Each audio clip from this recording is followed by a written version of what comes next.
Somali bana haysan ku neeflan u sareeya samada sare dayaxa calanka ay suura san ku dhuudiyo waqtiga iyo ku seerin Sayid Abdullah Hassan Siyaad barayga dhashay Somali bana haysan ku neeflan u sareeya samada sare dayaxa calanka ay suura san ku dhuudiyo waqtiga iyo ku seerin Sayid Abdullah Hassan Siyaad barayga dhashay sabol adigu ana sabaqo ku siiyay saraha dheer oo ismii ana taagay hadar saaka kibirtay seetana ila dhacday ubadkii soo xirtay sunta dusha uga shubtay ninkii saxda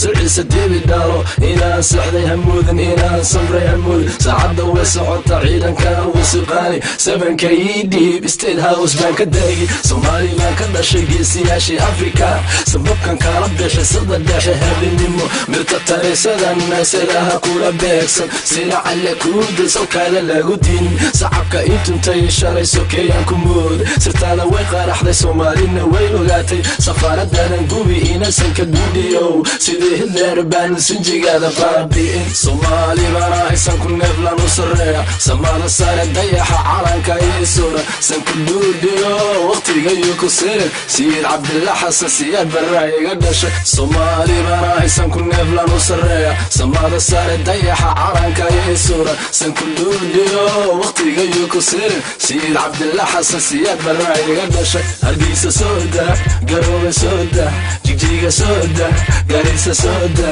Xamar sooda Kismaayo sooda Buhooda sooda Beledweyne sooda Bardheere sooda Baydhabo sooda Tallaayo tallah ciidanka sooda